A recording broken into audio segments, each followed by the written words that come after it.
어떤 사람의 록이야기, 지금 카더라 방송 3편인데 지난번에 지미 페이지의 미국에서의 알려진 첫 애인 파멜라 데바에 관해서 말씀을 드렸고, 오늘은 지미 페이지의 그 다음 미국 애인 로리 매틱스에 대해서, 그리고 로버트 플랜트의 미국에서의 애인이었던 또 다른 그룹이 미셸 오벌만에 대해서 말씀드리겠습니다. 락 밴드들의 문란한 성생활을 미화시키고자 하면 결코 아니고요, 그런 일도 있었다는 것을 락 역사를 말씀드리면서 함께 하고 있습니다. 지금부터 말씀드리는 것은 등장인물이 무척 많으니까 여러분들 헷갈리지 마시고 화면에서 눈을 떼지 마시기 바랍니다. 눈도 깜빡거려서는 안 됩니다. 지미 페이지와 2년 동안 애인 관계에 있었던 로리 매틱스의 인터뷰입니다. It was a new low in groupie folklore. What everyone does agree on is that Jimmy Page wasn't involved. He had his own way of treating groupies. Part dark prince, part scoundrel. He kept his favorite, Lori Maddox, under lock and key. I started modeling for a magazine called Star Magazine, which is sort of a cult magazine now, which was a early 70s pre-groupie teen magazine that made 13-year-olds look like they were 40 in all Vogue clothes and with musicians and rock stars, and sort of highlighted these girls as being groupies, but they really weren't. They were just models. Lori was a fixture on the Sunset Strip scene. Jimmy first spotted Lori at a poolside party at LA's Hyatt House, otherwise known as the Riot House. He knew then he had to have her. What happened was I was kidnapped, literally, and he told me he was going to be with me, and I said, no, he wasn't, and he said, yes, I am. And then we all ended up at the Rainbow, and we were at the Rainbow, and Richard Cole says to me, get in the bloody car, and if you move, I'll have your head. And next thing you know, we're at the hotel, I'm walking down the hall, next thing you know, I'm pulled into this door, and there I was basically kidnapped, and I turn around and look, and there's Jimmy sitting in the corner of the room with a hat and a cane, saying, I told you I'm going to have you. Jimmy and Lori stayed together for several years in an intensely private relationship. He always left me with the security locked in the room. I wasn't really allowed to go very many places with him. It was worth every minute. Truly. He was a beautiful person, and he touched my life. 제플린의 노래 Sick Again이라는 것은 로리 매틱스를 노래한 것이라고도 하죠. 여기에 지미 페이지를 사랑했던 두 여인 파멜라 디발과 로리 매틱스가 당시의 얘기를 하고 있습니다. 이 인터뷰에서 파멜라 데바는 지미 페이지의 다음의 애인 로리 매틱스에게 지미 페이지를 빼앗긴 당시의 이야기를 솔직하게 얘기하고 있습니다. 이 사진에서 지미 페이지와 파멜라 데발과 나란히 찍었는데 그 옆으로 로리 매틱스가 보이는 것을 주목해 주십시오. Great times here, I have to say. When you see these old shots, does it make you feel any certain way when you see these things? Oh God, yeah. Makes me feel like I want my youth back. Well, here's me, here's you, and here's Jimmy. That was the night with Rodney Bingenheimer, of course. That's the first image I had of Jimmy, and he actually came up to me at the pool area and said, I'm going to be with you. I will never forget. It's a flashback photograph for me because Jimmy said, wait outside in the front and I'll get the limo. And I was standing out there very innocently. And he walked out with you and got in the limo and left me standing here, egg on face. And then we all ended up going out, and everybody went to Rodney's. Yeah, and it was very short. They had that booth, and that picture of that night was taken in the booth at Rodney's. 이때는 자기가 납치당했다는 장소가 먼저 말했던 레인보우 클럽이 아니라 라드니스 클럽이죠. That's the night he kidnapped me. Yeah. And I realized how he was serious. He wasn't kidding that he was going to be with me, Yeah, whether I liked it or not. Next thing you know, I was taken in this limousine by myself to the Hyatt House. And I get pulled into this room, and there's Jimmy sitting in the chair with a hat and cane saying, I told you I was going to be with you. Wow, it's so dramatic. That was it. Kidnapped into glory. Yeah. Yay! Yay! From that night on, you spent a lot of time with him. Oh God, we fell madly in love, and it was really beautiful because it was so innocent. There was a very magical innocence to him that I think I know you know. It was really one of the most beautiful times in my life. No, I mean, because you were in such an amazing situation Well, that I put him everyone on this- envied, you know? I put him on this big pedestal. Yeah. That's why when he broke my heart, it was so painful. We were so young and so into the music, and it was So into the different. music, loved what they did, just wanted to experience And maybe it that all. was it. Maybe that was what they loved about us. Yes, because we were into that and we appreciated that creative side of them. That was part of being a muse. Yeah. It was sort of a give and take, you know, it was like a magical exchange. Yeah. Because we understood what they were doing and just needed it. Yeah, and you know, and what we gave them, they gave back to us. Exactly. 한편 로리 매틱스가 하는 이야기 중에서 자기를 납치했었다는 레제플린의 공연 매니저 리차드 콜가 직접 하는 이야기를 여러분 들어보십시오. Sure, if he said I want her, I would have gone and asked her to get in the car or whatever, or carried her out. I don't think we ever viewed her as 14 years old. I mean, none of those girls look 14. 리차드 콜은 존 버넨과 함께 폭행 사건에 연루되어서 경찰에도 구속되었던 바로 그 사람입니다. 제가 읽어본 파멜라 데바의 I'm with the band, 이 책을 보면 여러 밴드들의 이름이 나옵니다. 그 중에서 비틀즈, 도어스, 밥 딜런, 아이언 버터플라이, 롤링스톤스의 믹 제거 등과 친했다는 얘기가 나와 있고, 그 이외에도 앨리스 쿠퍼, 핑크 플로이드 중에서 키보디스트인 릭 라이트 등등의 이야기도 나와 있는데, 여기에 등장하는 모든 사람들이 파멜라와 성적인 관계를 했다는 얘기는 아니고요. 특이한 것이 레제플린의 존 폴 존스가 미키라는 이름의 여성과 데이트했다는 것이 서술되어 있군요. 제가 보여드리는 인터뷰에서는 마치 파멜라 데바가 지미 페이지와 오랫동안 관계를 유지했었는데 로리 매틱스가 가로챈 것처럼 서술되어 있는데, 이 책에 의하면 그렇지는 않습니다. 파멜라 데바가 지미 페이지와 깊은 관계였던 것은 69년 레제플린이 LA에 들렀을 때이고, 그때 파멜라는 레제플린과 함께 투어를 따라다니고 지미 페이지와 가까운 관계였다가, 지미 페이지가 영국으로 가버렸을 때는 파멜라는 롤링스톤스의 믹 제거와 가까이 지냈고, 믹 제거를 따라서 영국에 갔다는 얘기도 있습니다. 영국에 갔으면서 파멜라가 지미 페이지를 다시 만났다는 얘기는 없어요. 그리고 나서 그 다음에 1970년에 파멜라가 지미 페이지와 다시 가까운 사이가 되었지만 이것도 오래 지속되지 못하고 끝나고 맙니다. 파멜라는 다시 롤링스톤스의 믹 제거에게로 돌아가게 되죠. 당시 믹 제거는 이미 결혼한 상태였습니다.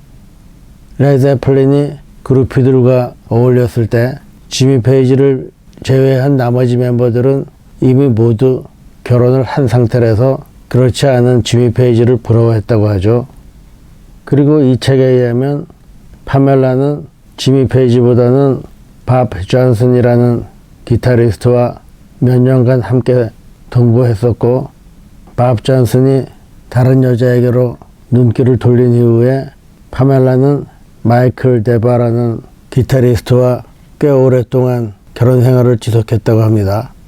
그 사이에 자식도 하나 낳고요. 파멜라는 자기가 여태까지 사랑했던 사람들은 밥 존슨과 마이클 데바 두 사람이었다고 합니다.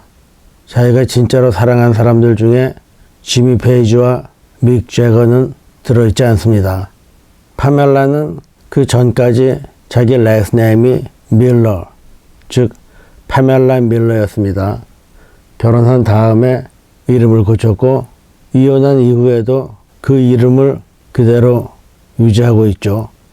다음은 로리 매틱스가 자기가 주장하는 것처럼 14살의 지미 페이지에게 성노리객감으로 납치되고 감금되었었는지, 그녀가 지미 페이지를 만나기 전에 데이빗 보위를 만나서 처음으로 처녀성을 잃었었는지에 대해서 의구심을 갖는 사람의 의견입니다. In 1972, when Zeppelin was really gaining traction, Page entered into a relationship with baby groupie Lori Maddox, who was 13 at the time. There does not seem to be any information from any of the band members on what went down. The only information we can really go with is from what Lori herself has said over the years, of which the story changes nearly every time, to whatever version she feels alright with telling. Lori states that the first person she had ever had sex with and lost her virginity to was David Bowie. Interestingly, though, there does not seem to be any proof that she ever actually met him. There are pictures of her with Jimmy Page for sure, and pictures of her with Iggy Pop, but the instance with Bowie is essentially all text.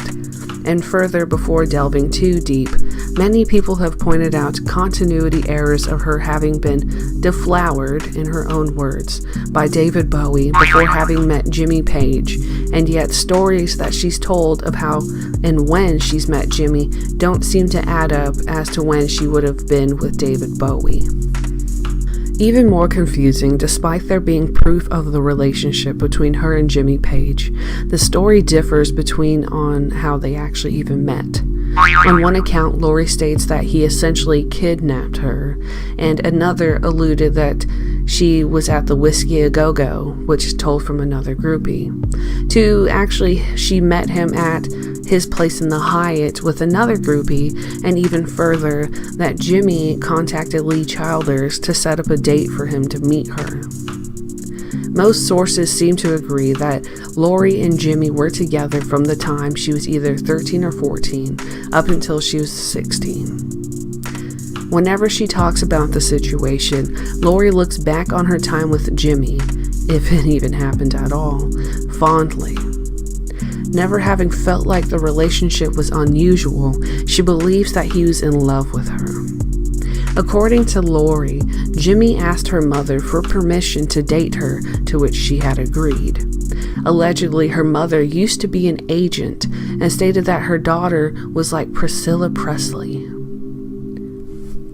Somehow was able to insert herself into the situation of the Drake incident when Zeppelin was robbed of $200,000. She stated that the FBI were all over them, and Peter Grant told her to get out of the hotel or else Jimmy would get in trouble. When asked if she felt like Jimmy Page exploited her, she stated that she felt blessed. Maddox would receive letters telling her that he was a pedophile, but she stated that she never thought of him like that. Eventually, the relationship ended when Jimmy was found in bed with another groupie. Allegedly, the last time Lori saw Jimmy in person, as adults, he said to her, "Lori, we were both children back then."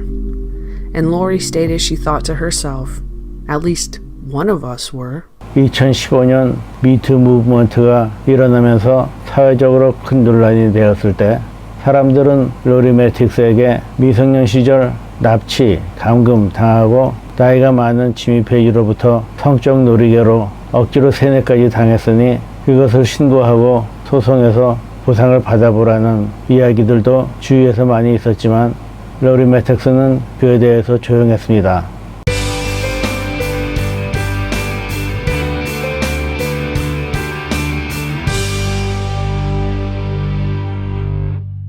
그런 일이 처음부터 발생하지 않아서 그런지도 모릅니다. 그냥 제 추측입니다. 한편 다음은 로리 매틱스가 납치당했다고 이야기했을 때보다 훨씬 전의 인터뷰인데 여기서는 그녀가 납치당했었다는 이야기 대신 지미 페이지를 처음 만난 경험을 다르게 이야기합니다. At that point in time, there was an influx of baby groupies. And I mean babies. They were 13 and 14. And I was already the grand old age of 21. Boy, the guys wanted these baby girls. That was the next step for these guys. So Jimmy got involved with a young girl named Lori. I first heard Led Zeppelin in 1973, and obviously it was Stairway to Heaven. I became an immediate fan and fell in love with the band from day one, and never had any aspirations of meeting Jimmy or wanting to meet them or anything like that. At that particular time, I was a teen model, and so that's how I met Jimmy, actually, because he'd seen my photograph and wanted to meet me. What happened was I guess Led Zeppelin came to town and had seen all these photos, and Jimmy had made a call to Lee Childers saying, "I want to meet Lori Maddox."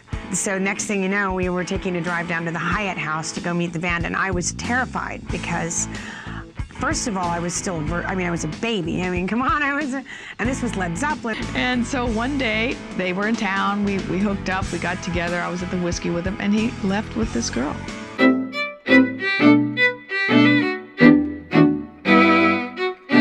Really very mysterious and always kind and sweet. I don't know how to explain him. When you do meet him and when you do get to know him, you just immediately fall in love with him because he's so sweet. I used to stand on the side of the stage and just be in awe and say, why me? You know, he's playing in front of 30,000 people at the Forum, and there I am standing there, and you know, he's playing. It was the most beautiful thing ever. 하여간 로리 매틱스가 지미 페이지를 어떤 식으로 만난지에 대해서는 그 이야기가 늘 일관되지 않지만 그 둘은 정말로 사랑했고 로리 매틱스는 지미 페이지가 자기에게 늘 나이스했고 신사적이었다고 이야기합니다. 로리 매틱스는 자기가 납치되었다고 하는 장소를 레인보우 클럽, 로드니스 클럽 혹은 위스키 어고고 클럽이라고 여러 가지 장소를 그때그때 다르게 말하고 있습니다. 지미 페이지를 처음 만나고 납치당했던 해가 1972년이라고도 하고 1973년이라고도 하는데 1958년 11월생인 로리 매틱스가 14살이 되기 전이면 1972년입니다. 그 해에는 레드 제플린이 캘리포니아 LA 지역에 들렸던 것이 6월달이고 이때 데이비드 보위는 미국 순회 공연을 하면서 캘리포니아 자체를 들리지 않았습니다. 그러니까 로리 매틱스의 이야기가 모두 사실은 아니라는 것을 감안하면 지금 하고 있는 방송은 카더라 방송의 카더라 방송이죠. 여기에서 로리 매틱스가 지미 페이지와 함께 2년 동안 애정을 나누다가 지미 페이지의 사랑을 로리 매틱스로부터 빼앗았다는 그 사람이 누구인지 궁금하시죠?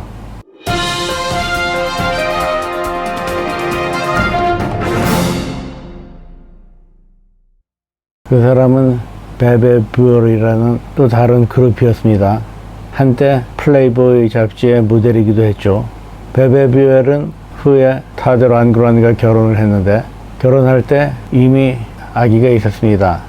그 아기의 아빠는 타드 란그란이 아니라 에어로스미스의 스티븐 타일러였죠. 당시 스티븐 타일러는 너무나도 마약에 중독되고 생활이 방탕하여 베베 뷰얼은 그 아빠가 스티븐 타일러라는 것을 숨기고 타드 란그란의 아이라고 말했었습니다. 그 아기의 이름이 리브인데 리브 란그란이라고 이름을 붙이고 아역배우로 활동하면서 어느 날 자기의 생부 스티븐 타일러를 만날 기회가 있었습니다. 어쩐지 느낌이 이상해서 리브는 베베에게 그 사실을 물어보고 스티븐 타일러가 리브의 생부라는 것을 알게 된 후에 리브는 자기의 생부 스티븐 타일러와도 친하게 지냈죠. 리브는 자기의 레스 네임을 타일러라고 바꿨습니다. 그래서 리브 란그란 타일러라고 불리우죠. 리브는 배우와 모델로 활동해서 에어로스미스의 뮤직비디오에도 출연하곤 했습니다. 보이는 이 사진은 베베 뷰얼과 스티븐 타일러, 리브 그리고 타드 란그란이 함께 찍은 빅 패밀리 사진이로군요. 보통 사람은 이해할 수가 없지만 연예계에서는 있을 수 있는 일인가 봅니다. 미셸 오벌만이 로버트 플랜트의 애인이었었는데 그녀의 비교적 최근 모습과 인터뷰를 들어보시기 바랍니다. 그 모습이 그루피 시절과는 많이 다르죠. 로버트 플랜트의 애인이었던 미셸 오벌만이 파멜라 디바 그리고 로리 매틱스와 함께 그루피 시대의 레드 제플린 멤버들과의 회상하는 것을 끝으로 이 카더라 방송을 마치겠습니다. 이 사진에서 로버트 플랜트가 방금 말씀드린 세 사람과 함께 사진을 찍은 것이로군요. 그루피 시대로부터 몇십 년 지난 후이죠. Michelle had a long-term relationship with a few different musicians, Steven Tyler from Aerosmith and Robert Plant. She has this quality that guys love. You'll see.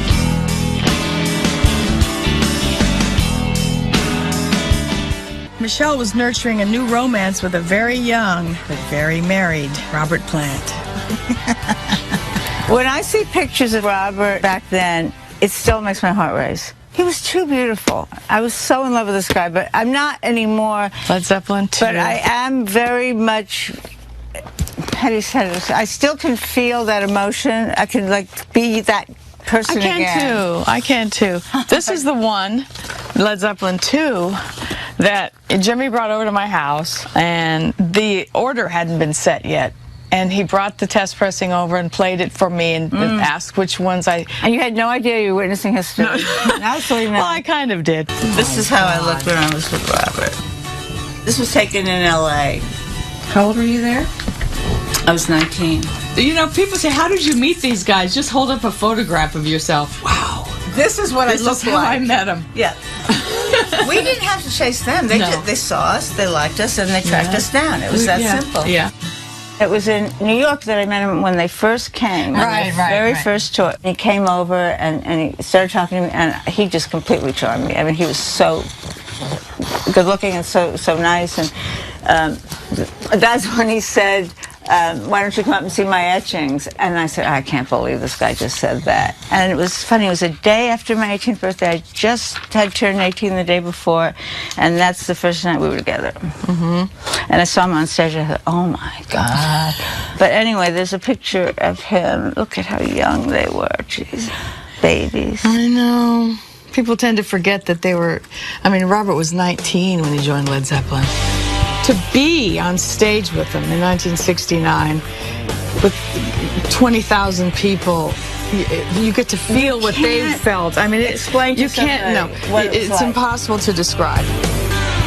Sometimes it's hard for me to look at these pictures because, you know, I was too in love. You're not supposed to love somebody that much. No, and it was just, when you're really young like that. You do. You give your whole heart. God, he was such a skunk in some ways. I mean, the guy was married. He was young married, though. Remember how young he got married? When I met him, his daughter was like 2 months old. But it's funny how you can compartmentalize that kind of stuff. Well, you don't have as much life experience that you probably should not get involved with a married guy. It's just going to lead to heartache, which it did. Total heartache, yeah, total heartache. Yeah. But Jimmy told me, right after Robert and I kind of split up, I saw him in London and he said, I really think you should stay with Robert. I think you're a really good influence on him. And then he told me that song, Going to California, he said, it wasn't written for you, but you were one of the influences. You represented that whole era, that dream world, that whole California thing. Decades later, during a Robert Plant concert in Portland, Michelle got the ultimate rock and roll validation.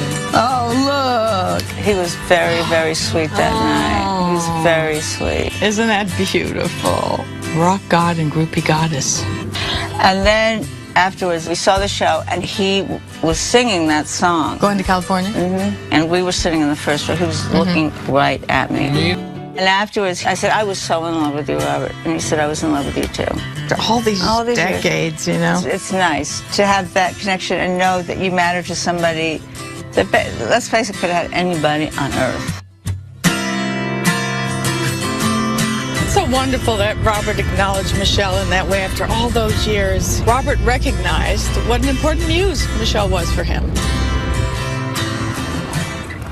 It was always about the music for me. It touches a part of me nothing else can. I put him on this big pedestal. What we gave them, they gave back to us. We all understood each other. We were all one.